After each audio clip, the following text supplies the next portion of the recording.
Hey, welcome to Erev Shabbat Parashat class, Parashat Emor. Today's question is, does the Torah have reasons? Does the Torah have purpose? Does the Torah have logic behind it? Seems like an astounding question, even a question that takes a little gall to ask. But allow me to frame my question a little differently. We know that there are mitzvot called chukim, mitzvot that clearly do not have any stated, not only an expressed reason by the Torah, but not an obvious logic to them either. Mitzvot of kashrut, the most extreme example, paraduma. We understand that there's a full category which the Torah itself identifies called chukim. But when you think about it, net of those chukim, and there are a handful of them, maybe a little more than just a handful, out of the 613 mitzvot, they're certainly in the minority. Net of those, there aren't too many mitzvot where the Torah Kedosha actually gives us an explicit reason for the mitzvah. Holidays, yes. They're commemorations, they're offered to us. But otherwise, there are only some mitzvot the Torah commands it to us and tells us explicitly, this is the objective. This is my Hashem's purpose and reason behind it. Have mercy on the convert because you are converts also. Don't oppress the widow when they're orphan because they're downtrodden. They'll cry out to me. But I would say that the vast majority of mitzvot, even those that we feel are logical, reasonable, honor the parents, of course. What do you mean, of course? Does the Torah say because they gave you everything? Absolutely not. Torah gives no reason for this mitzvah. Even mitzvot like, well, don't steal. Obvious, right? That's a terrible violation of civil behavior in a society. But guess what? There is no explicit reason offered by the Torah. So that's the question.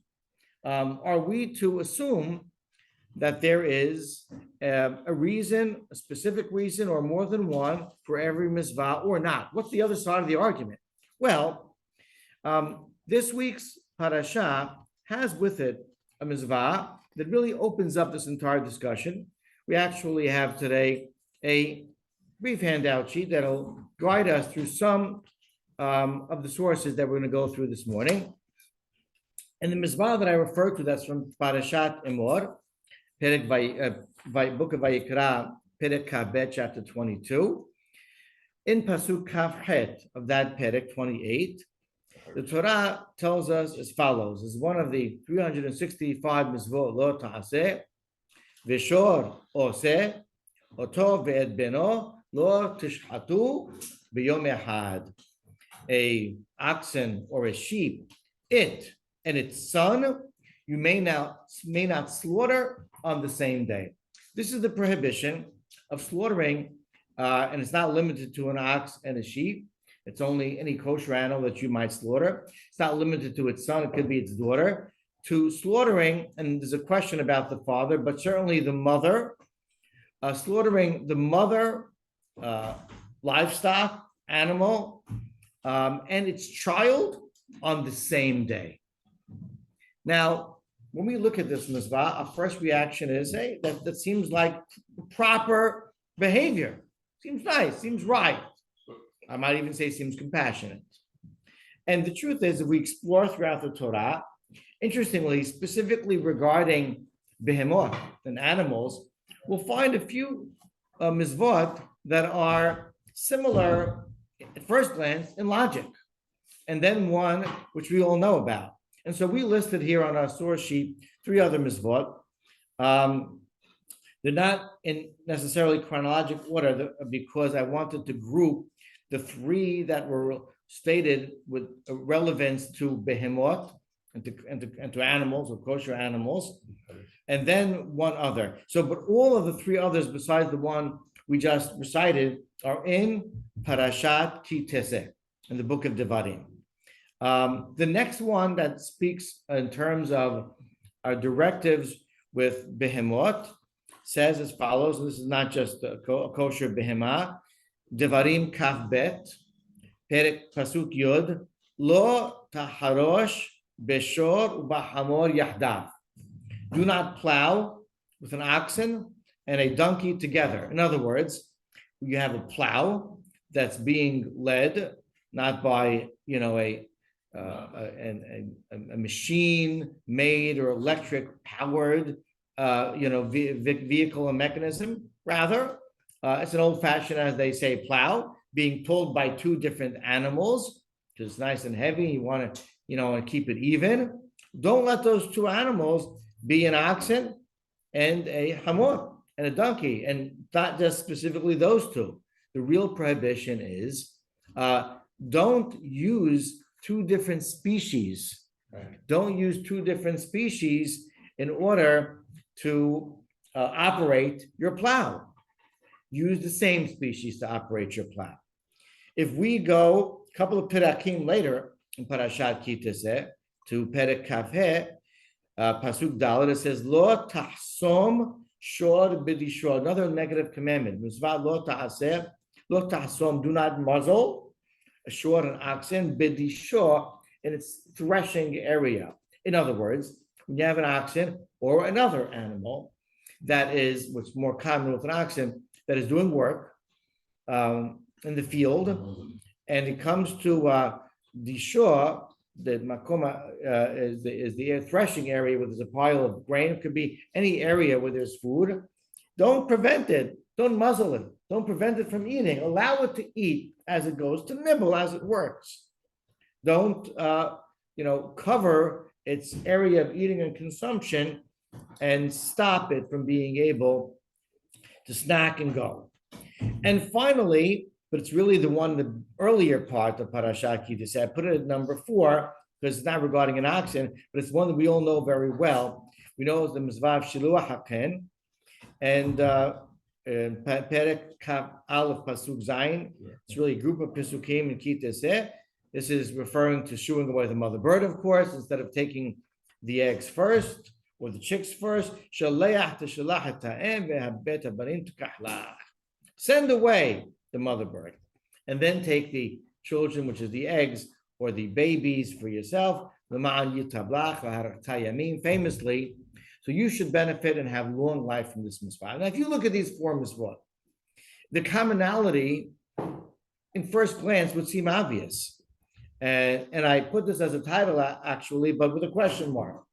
But let's state it. These seem to be mitzvot of compassion, right, to the animal. Don't slaughter the mother and child on the same day. Don't have 2 separate species together. Don't cover the mouth of the animal as it's working and has food in front of it, and don't take those children while the mother is present. And that seems to be reasonable, and it's a reason that anyone looking, whether learned or not, at these pesukim and these mitzvot at first glance would probably assume. Now, is there anything wrong with that? Are these indeed mitzvot of compassion? The problem is the monkey wrench that we throw into this mix is that if we look at an explicit, well-known Mishnah in Masechet Berachot, the Mishnah says, anyone who says the following 3 things, who makes the following 3 expressions, mishatechinoto, quiet him. In other words, don't allow him or teach him these are the wrong things to say. The first of the 3 is Ha'omer al kan sipor yagi'u rahamecha. Anyone who says regarding the mitzvah of the nesting bird, in other words, the mitzvah of shooing away the mother and then taking the eggs of the babies, anyone who says yagi'u rahamecha, I'll try to translate this as best as I can. Your mercy is forthcoming, or it's demonstrating your mercy and compassion, God. Whoever says that, shut him up. Not appropriate. Don't say that. Don't say that. It certainly seems that the Torah is presenting this for that reason. It seems like the reason behind the mitzvah. And yet the Mishnah says, do not say that. How do we to wrap our heads around this, and how do we to resolve what seems to be for us the wonderful Torah and God of ours, of mercy and compassion and sensitivity and empathy, putting before us obvious mitzvot, and then we're being directed to think the opposite of what's natural to think about these mitzvot. So what are the answers to that problem? And I'll preface it by saying that the Gemara indeed presents two different reasons. If you look further on for this Mishnah, why shouldn't you say that? One reason given in the Gemara is because you maltil kan av ma'aseh bereshit. It's not on the source sheet, but that you are applying jealousy to creation. What does that mean? It means that you are sort of making the decision, and you're reading God's mind, that there is a bias in God's creation, that there is different appropriate treatment for different species and different contexts in God's creation. And who are we to have an uneven view of God's beautiful world and universe? This is a situation of compassion. Maybe that's a situation of compassion. That's one reason given. The other reason given in the Gemara is that if you were to make this statement, you would be saying that the mitzvot of the Torah are rahamim, have mercy as a driving motivation behind them, but that's not true. They're deen, they're law. What does that mean? And so it's a struggle at first glance for us to understand, what does the Mishnah want from us? What is that opinion all about? And in a broader sense, how do we approach mitzvot? And that's really the thrust behind my opening question. But there's a simple way to resolve this. The Rambam and Emor Nebuchim, and that's the first answer offered here. The other one we'll get to all the way at the end. The first answer offered by the Rambam, what's his only answer, very simple. If you look further in the Gemara says, well, what's behind the two reasons given for the Mishnah statement? Don't apply mercy to the mother and eggs and chicks case. Don't apply mercy to it. And there's two reasons. One is a biased view of creation, and the other is saying God's mitzvot are mercy. It's a fundamental mahloket, really, dispute. The Gemara explains that the dispute behind it is, indeed, are there reasons behind mitzvot of the Torah? In other words, logical reasons that we humans relate to? Or is the Torah simply the observance of it, Rason Hashem, the will of God? And the will of God is being put forth in ways that maybe we'd like to understand them, but those aren't really the reasons behind them. In our meager and limited perspectives, what seems to be the case is really not. They're not chukim, but they're not necessarily the reasons that we think. God, in his infinite wisdom, wants us to carry out his will, period. And that is a true fundamental argument about two ways to look. And the Rambam in Emor Nebuchim simply says, don't worry, guys. The Mishnah that states, don't, quiet people down if they say that that's the mitzvah of compassion, that's going according to the opinion which says that mitzvot of the Torah are not rahamim, that they are indeed just the will of God. And guess what, says the Rambam? We don't follow that opinion. So don't worry about it, everyone. And indeed, the mitzvot of the Torah have objectives, purposes, and reasons behind them, and you're free to ponder and hypothesize and find those reasons. Basically, the Rambam is saying, not ignore, but don't apply the Mishnah to practical purpose in real life. That's a pretty simple answer. And indeed, there are two views, very different and views in the Gemara. And he's saying one of them is the position of law, or the one that we adopt and follow. Okay.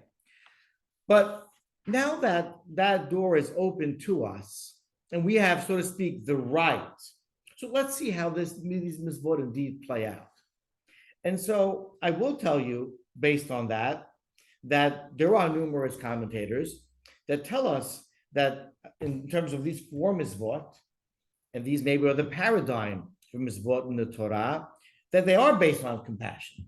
The Ibn Ezra says explicitly regarding mitzvah, what we listed as number 2, don't plow with the donkey and oxen together. He says that God has mercy on all his creations, and these two animals have different strengths. And one's pulling the other guy, and the other one's being pulled, and it's really uncomfortable for them. Don't do that, says Ibn Ezra.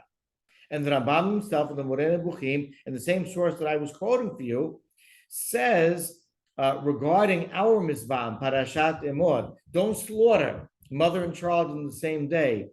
He says that Kadosh Baruch Hu wants you to distance yourself from causing pain to creations. He says, Sa'ad Baleh Hayim in this situation is tremendous, causing pain and suffering to living beings. And he says, in fact, that there's no difference between humans and animals, not on an intellectual level, but in terms of their instincts and their instincts, their instinctive behavior.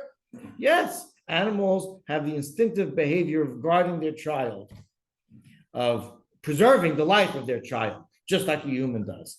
Have mercy, have compassion. And he says that the same reason is behind the Shluah Haken regarding shuaing the mother bird first. Indeed, the Sefer HaChinuch that I'll show you soon really has another track of thought. But in that mitzvah of not plowing two species together says that another reason is Sa'ar Baleh Hayim is a Torah prohibition to cause pain and suffering to animals. And so you see, our great commentators truly do embrace what to us is the first glance instinctive analysis from our part of the reasons behind these mitzvot. Compassion, indeed. But, and you might say, well, that's simply choosing one side of the art of that fundamental argument in the Gemara. However, once that door is open, it allows us to explore, the door of reasoning is open, to explore other reasons for those same mitzvot. And when we do, perhaps, maybe we can bring some reconciliation between the two sides. And maybe we can say that, what does it mean? The Torah does not have real reasons, rather just fulfill the will of God and shut up. Maybe it's that it's not always the obvious reasons. Maybe it's that it's something beyond the surface. And indeed, we see in some of these mitzvot beyond the surface. Mitzvot are reasons, rather, and explanations that are not the obvious. For instance, in what we named, listed as number one, our Parashat, not slaughtering the mother and child on the same day. The Sefer HaChinuch, who I'll be quoting a lot, as you see in this class, explains to us that this has a lot to do with what I call species preservation. And that we have to understand that God's hashgaha's providence is in this world is also with the animal kingdom. Now, it's not what we call hashgaha piraltit, it's not specific providence. Jack, the cow, is not necessarily being engaged with God every step of the way in his life on a philosophical level, but in general, God is behind the energy behind the species of cows, right? And how they function and how they operate and how they survive. And he says God's very interested in that whole species surviving, the continuity of those types of living beings. And therefore, you have a mitzvah like this, slaughtering mother and child the same day. What is this, mass slaughter, right? We can't use the word genocide these days, right? But of animals. And therefore, there's a very practical reason in God's wonderful world and his animal kingdom behind that and perhaps other mitzvot of its kind. And that is not a surface level, superficial reason that first comes to our mind. If we go further, we have reasons that I like to call modeling for life. And Sefer HaChinuch does an incredible job in general, basically demonstrating that mitzvot and what's behind mitzvot are almost like analogies for ways we should carry ourselves in our personal life. For instance, in mitzvah number one, which is our parasha, not slaughtering mother and child on the same day, says the Sefer HaChinuch, that is to establish in us the trait of compassion and mercy as opposed to cruelty, and that we should apply this to other people, to human beings in our life. And even though we can eat these species, God says there's a limitation. God says be disciplined, and that trains us in the traits of compassion, which should carry over to our behavior, ben adam la'aviro, man and fellow man. As another example, Mizvah number 2 here, not plowing with the two species at the same time, he says, you know what? Shouldn't that tell you about the way we manage people? And you might be a business manager. You might be one who delegates responsibilities in a synagogue or in your family. Lesson, don't appoint people that are very different to the same project. Yeah. People that have different nature and put them in the same spot. Maybe one's more righteous and one's less righteous, or just different in their skill sets, and put them in a position of discomfort where who knows what ill feelings will be created from that. As foresight, know how to manage people. Don't put two species plowing at the same time. What a life lesson. Certainly not the surface level objective that we would think from this mitzvah. Maybe that's what it means that mitzvot don't necessarily have reasons to them, even according to the other side of the spectrum view here. Another example, Sefer HaChinuch also says regarding not muzzling the animal as he works for you, allowing him to eat. Well, that also ingrains compassion in us. And we should really take from that almost what we call a kal v'chomer. If a behemah, if an animal that God created in this world to serve us, we are still being so sensitive to it, well, how much more should we when someone else, and of course we owe nothing to the behemah, right? People think, well, my dog, I owe some. We owe nothing to the behemah, right? God put them here to serve us, right? They're not serving us because they're compassionate beings. It's part of the makeup of creation and nature. But if we were to train ourselves to act in that way, where we almost look like we're saying thank you or acknowledging a favor, so to speak, won't that train us for the way that we react to people, and making sure always to act kindly to those, especially who are deserving because they've done something wonderful to us? And finally, Sefer HaChinuch Mizvah number 4 regarding the mother species, with the shooing the mother away. He says, you know what? If I am so careful about making sure not to wipe out a family at one time, preserving, as we said, the continuity of a species, wouldn't God look down on me if I am observing him properly and saying, I want to preserve you in your life and your life to come as well? Isn't that a nice midah, keneged midah? Mm-hmm. Amazing. Rabbi Hirsch takes it a step further, and he says, the two species not to plow together? If you put a yoke over something else, you have limitations. You have limitations because you know what? There's only one yoke. That's the Ol Malchut Shamayim. That's the yoke of heaven. And you should know that if you are in your own work, your own business, you're exercising control, and you're not yoking, so to speak, these two animals together, you're pretty much saying that there's only one real subservience in this world. What depth, what incredible, diverse lessons and meanings we see to these mitzvot. And so we see, coming back to our original question, how can we reconcile that Mishnah of don't you dare apply mercy to God's laws? Well, yes, that might only be according to one opinion. But we could also try to Shalom al Yisrael, make it according to all opinions. And that maybe on one hand, there's a very obvious reason, compassion and mercy, etc. And the other side will say, don't be so quick to say that.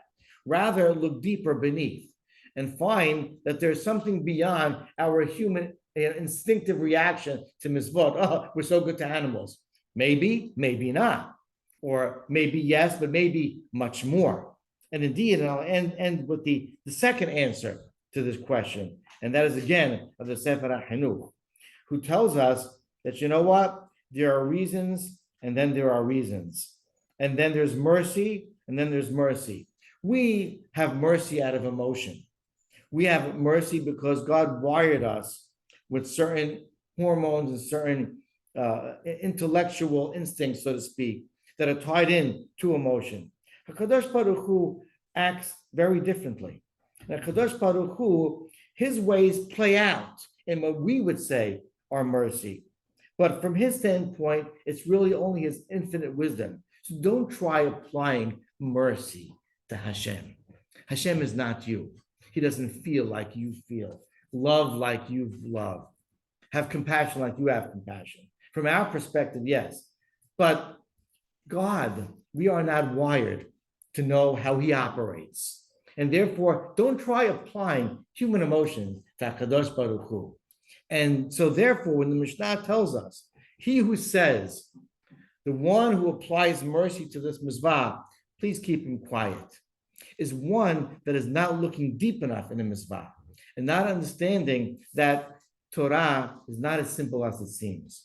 Keep searching, keep digging, and you know what you'll find? That you have to just dig some more because there's no end to the depth of an understanding of the mitzvot and the reasons behind them in the Torah Kedusha. Amen.